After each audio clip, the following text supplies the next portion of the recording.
A stone for each. This is the lecture version of this piece.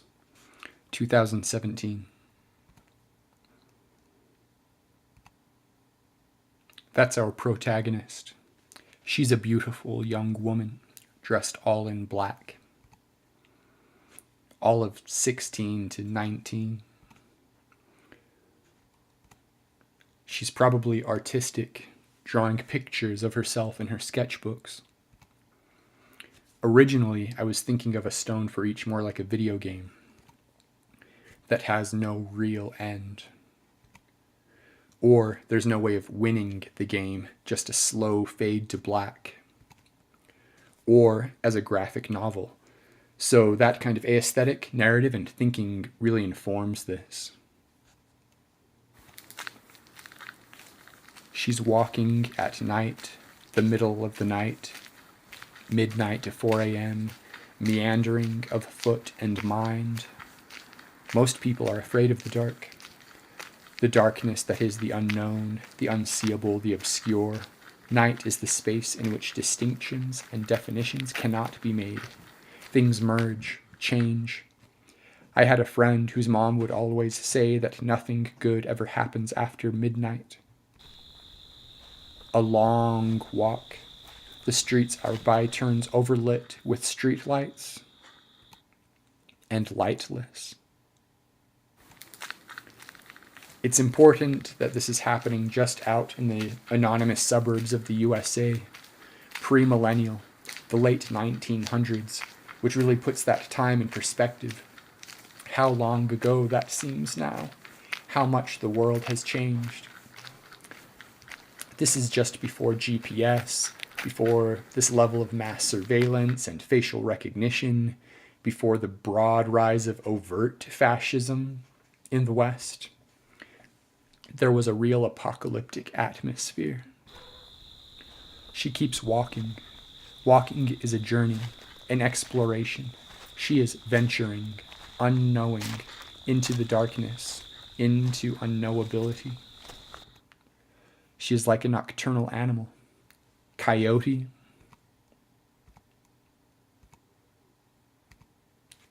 This cosmic background.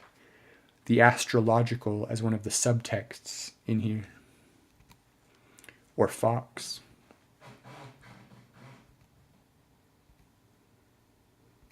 Owl. She is feral. There is an underworld journey archetype here, but not exactly like Persephone or Inanna, except in the defiance of convention. The archetypal journey to reach wholeness, meeting her shadow self. From being within the underworld, we can look at the internal state of the protagonist. Introspection, loneliness and isolation. Suburbs might as well be the middle of nowhere. There's no one else around because it's night. And so there's a huge space, mental space, emotional space, psychic space, and the space of possibility. Out there, alone, in the middle of nowhere, middle of the suburbs. In this underworld journey, it is a sickle moon. The moon is waxing, growing. You can tell because you can take hold of it. Reach into the horns with your left hand, the left hand path, the path of magic and darkness. Or it's a blue moon, a term that traditionally referred to an extra moon, where a year which normally has 12 moons has 13. She is exploring the darkness. It is a space of invention, annihilation of identity, this epic adventure that transpires in the self while the body travels a quotidian course. Suburban landscaping, block after block. Suburban lawns, perfectly maintained. Piles of river rocks everywhere. What river are they getting all these from? Chunks of the earth, rocks like a comet. Maybe a comet even flies over on this night. A falling star, a wish, again the astrological. Tails of comets form and face away from the sun because of the force of solar winds and radiation. Away from the sun, away from light, into total darkness. Is that a UFO, she wonders?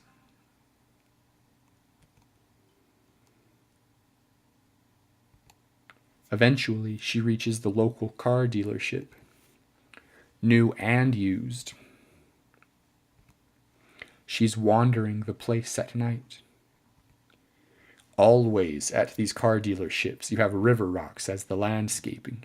It's cheap, it's easy, relatively. You can do most of the upkeep with chemicals. It's such an unnatural place. Trees that never see the dark of night. Light pollution. You can barely even see the stars. This is light pollution through the ages. We can no longer make out half of the constellations above most cities, speaking to a loss of mythology. Joseph Campbell describes the mythological as the true story of what never was but always will be. Humans finding correspondences between the shapes of celestial bodies and personally and culturally meaningful symbols. The protagonist still wandering through the car dealership, looking toward the stars, seeing her dark reflection in the freshly detailed cars. All of this immaculately shined metal and glass.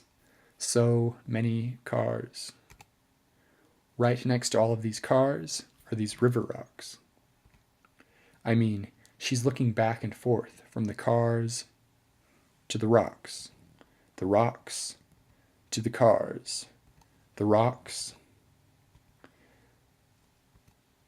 to the cars, the rocks to the cars, all of these fist-sized rocks.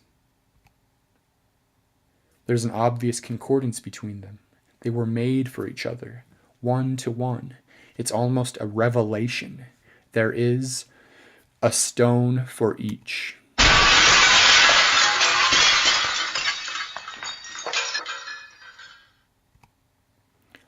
She smashes, breaks, destroys. It's like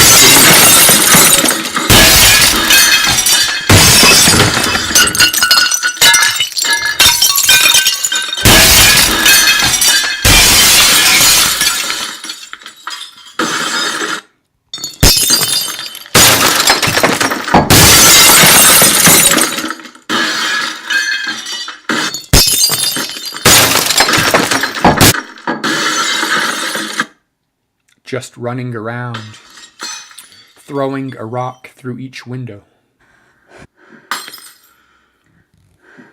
Destruction escalates. It's a roaring rampage of revenge.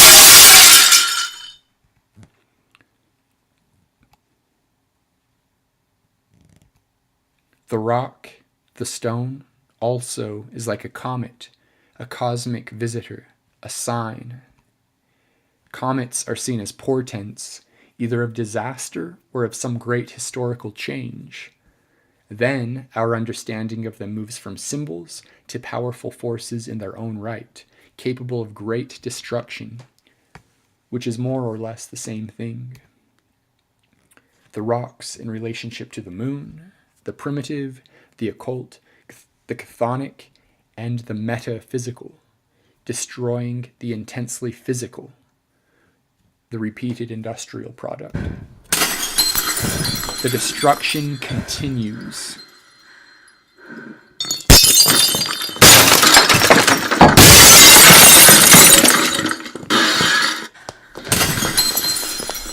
She's running as hard as she can, moving as fast as she can, for maximum damage. This feeling that the young often have, that they are somehow broken. Now, she is breaking. The destruction is great,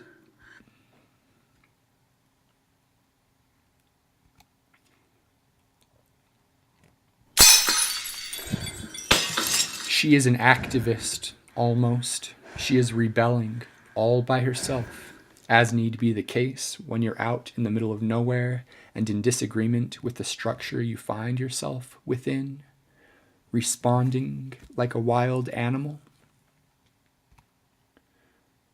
Right now, she's a beautiful young woman, alone at night, in direct confrontation with the threat of sexual assault, violence, and rape.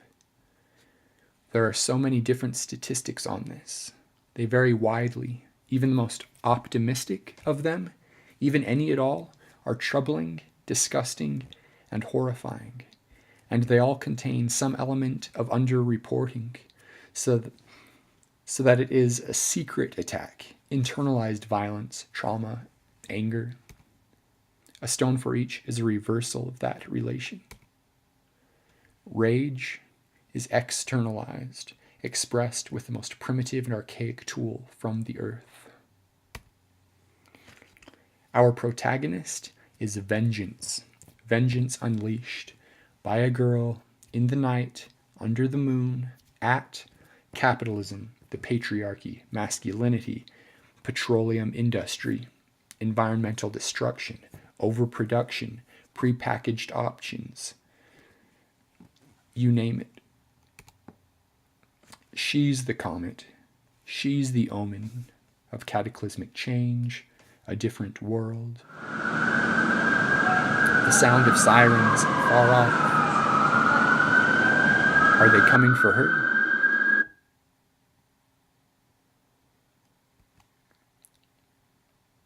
The heroine, looking off into the distance. She's looking at us, beyond the fourth wall. Fade to black.